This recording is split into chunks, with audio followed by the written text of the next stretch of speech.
Shalom అలేకిం, షాలోమ్ అలేకిం, షాలోమ్ అలేకిం. లేఖన భాగం మనం ధ్యానం చేద్దాం.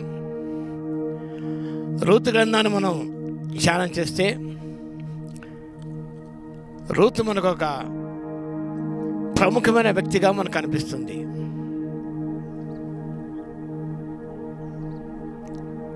Unlikely people,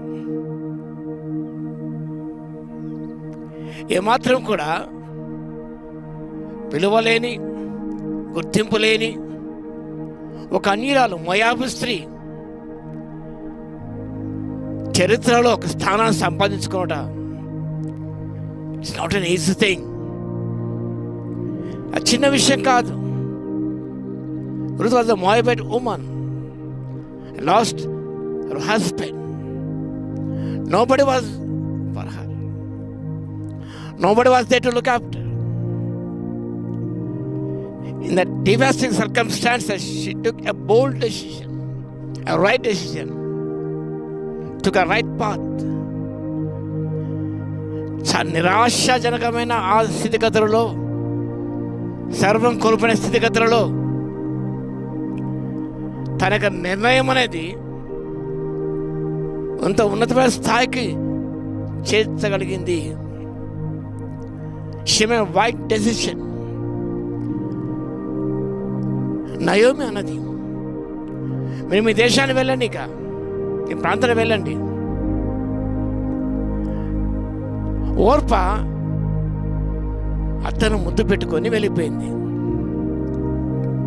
She lost a golden opportunity.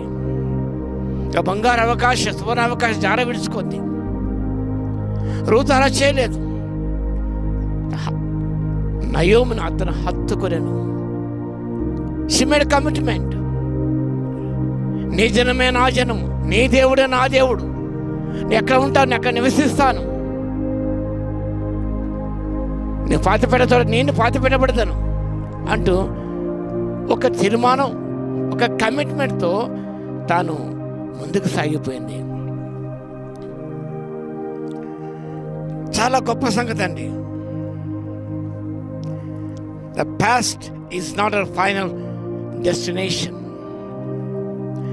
గతము మన యొక్క చివరి మజిలీ కాదు, చివరి గురి కాదు. గతం ఎంత చేదుగా, విషాదంగా ఉన్నది. The past is not our destiny, the present is our destiny. గతాన్ని గురిగా ఎంచుకొని, గురిగా తలుచుకొని అక్కడితో ఆగిపోలేదు, కానీ వర్తమానం ముందుకు సాగిపోయింది. చేదు అనుభవాలు ఉన్నాయి, దుఃఖం ఉన్నది, కానీ తాను ముందుకు సాగింది. Doing the right thing, but taking a great sacrifice. గొప్ప త్యాగం. తన జనాంగాన్ని, తన దేశాన్ని, సమస్తం వదిలేసింది. She followed Naomi. అబ్రహాము సమస్తాన్ని, తన దేశాన్ని, తన అందరిని వదిలి పెట్టినప్పుడు, ప్రభు చూపించిన ప్రదేశాన్ని వెళ్ళినప్పుడు ఎంతగా దీవించబడ్డాడు. Living and clinging is so important in our lives. Leaving the past and clinging to the present and clinging to God, clinging to the right thing, gives a boost to reach higher levels. ఎంతగా ఎదిగిందనగా, she was redeemed. Boaz ఆ ధర్మం నుంచి విడిపించిన భక్తి ఆయనే. మరొకరున్నారు, వీళ్ళు కాదన్నాడు మీ బంధువు. బోయజును విడిపించగలిగాడు. తద్వారా లోకలక్షకి ఆ వంశావళిలో తాను చేర్చబడది. ఎంత గొప్ప ధన్యత. అక్కడ బోయజు ఒక విమోచకునిగా కనిపిస్తాడు. యేసయ్యకు సాదృశ్యంగా ఉన్నాడు. ఇప్పుడు గోయన్ మీన్స్ రెడీమర్. రూతును విడిపించాడు బోయజు. యేసుక్రీస్తు ప్రభు నిజమే రక్షకుడు, పాపం నుంచి విమోచించి నీతికి దాసులమే కృపను దయచేశాడు. సింహాసనం కూర్చోబెట్టే దేవుడు ఆయన. ఇది elevate our life accepting Christ as a personal Savior and following Him. నీవే నా దేవుడు అవుతాండి, నీవు తప్ప వేరొక నాకు లేరు ప్రభు అంటూ ఆయన అనుసరించి వెంబడించినప్పుడు దేవుడు ఉన్నతంగా దించడం ఉన్నాడు. నీ గత విషాదంగా ఉండవచ్చు, చేదుగా ఉండవచ్చు, సమస్య కోల్పోయి ఉండవచ్చు, నిరాశలో ఉండి ఉండవచ్చు, నిస్పృహతో ఉండి ఉండవచ్చు. కానీ by taking right decision, the commitment when you follow Jesus, our Redeemer, He will help you and help you to reach your heights, spiritual heights. నువ్వు ఎక్కడ ఎత్తైన కొండ మీదకి ప్రభు నడిపించే దేవుడై ఉంటున్నాడు. రూత్ ఎంత ధన్యత పొందగలిగిందండి by choosing the right path, the right person. Right person Naomi, the right person Boaz. తద్వారా తను ఎంతగానో దీవించబడది పేరు రాయబడింది. ఎంత గొప్ప సంగతి అండి. కాబట్టి మన జీవితాలు మనం చేసే నిర్ణయాలు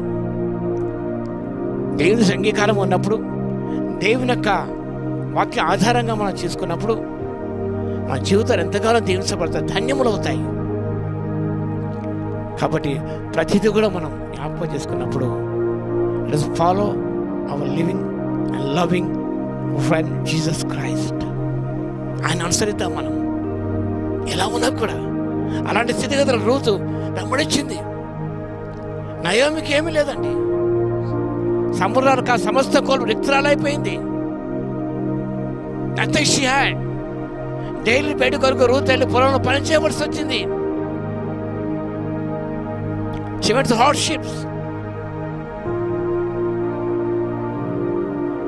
అత్తయ్య ధనవంతురాలు కాబట్టి వెంబడించలేదండి. అసలు ఆవిడ అందగర ఏమీ లేదు. But she gave white decision. Naomi gave white decision. అది ఫాలో అయింది Ruth, because she was a godly woman. కానీ మన జీవితంలో let us take advice from the godly people, godly men, godly women and ungodly people. We take advice from ungodly people. వారు భక్తిహీనులు, వారు భక్తి లేదు, దేవుని శక్తి లేదు, దేవుని ఆత్మ లేదు, వారు తిరిగి జన్మించే వారు కారు. వారు they are not born again people. They are following the scriptures. They are following the pattern of the world. అలాంటి వారు అడ్వైస్ తీసుకొని మనం అలా అనుసరిస్తూ మనుషులను దేవుళ్ళుగా భావిస్తూ వారే మన నాయకులను మనం భావిస్తూ ముందుకెళ్తున్నాం. ఎంతో నష్టపోతున్నాం. వారిని విడిపించలేరండి, రక్షించలేరు. Naomi gave good advice to Ruth. She followed and she implemented and she was redeemed and bondage. ఎంత గొప్ప సంగతి అండి. ఏమి లేకపోయినా నువ్వు ప్రభువుని వెంబడించినప్పుడు ప్రభుని ఎంతగానో దీపిస్తాడు. కాబట్టి రూతు జీవితాన్ని మాదిరిగా తీసుకొని మనం పాపం నుంచి విమోచించబడి, సమస్త బంధకాలను విమోచించబడి, ప్రభు వాక్యాన్ని మనం దిక్సూచిగా ముందుకు సాగినప్పుడు take the advice, the counsel of the Holy Spirit. He will lead you in the right way, in the right track, and you will be blessed. Your family will be blessed. కాబట్టి ఆ రీతిగా మనం దీవించబడిన పరిశుద్ధాత్మ దేవుడు శక్తిని దయచును గాక. ఆమేన్. మహాగణ మహోన్నత యేసయ్య మీకు స్తోత్రాలు చెల్లిస్తున్నాయన. రూతు సమస్తం కోల్పోయిన దుఃఖంలో ఉన్నప్పుడు ప్రభువా, తన దేశ అందరిని వదిలిన ప్రభువా నయోమిని వెంబడించింది. ఓర్ప అతన్ని విడిచి లోకాన్ని వెంబడించింది, సమస్తం కోల్పోయింది. రూతు లోకాన్ని వదిలి ప్రభుని వెంబడించింది. ఒక భక్తురాలని, ఒక దైవజనురాలు వెంబడించింది, ఒక దేవుని బిడ్డను వెంబడించింది, జీవన సేవిస్తున్న ఆ బిడ్డను అనుసరించింది. దీవెన పొందగలిగిన దారితో మేము ప్రభా మిమ్మల్ని వెంబడించితే నా దీవెన పొందే కృపను ఇవ్వగలందుకు మీకు స్తుతి స్తోత్రాలు చెల్లించుకుంటూ మా ప్రభువును రక్షకుడైన యేసుక్రీస్తు పేరిట ప్రార్థించి వేడుకొచ్చున్నాము తండ్రి. ఆమేన్. మన తండ్రి అయిన దేవుని యొక్క ప్రేమయు, మన ప్రభువును రక్షకుడైన యేసుక్రీస్తు యొక్క కృపయు పరిశుద్ధాత్మని కన్యోని సహవాసం మనందరికీ సదాకాలము తోడై ఉండును గాక. ఆమేన్.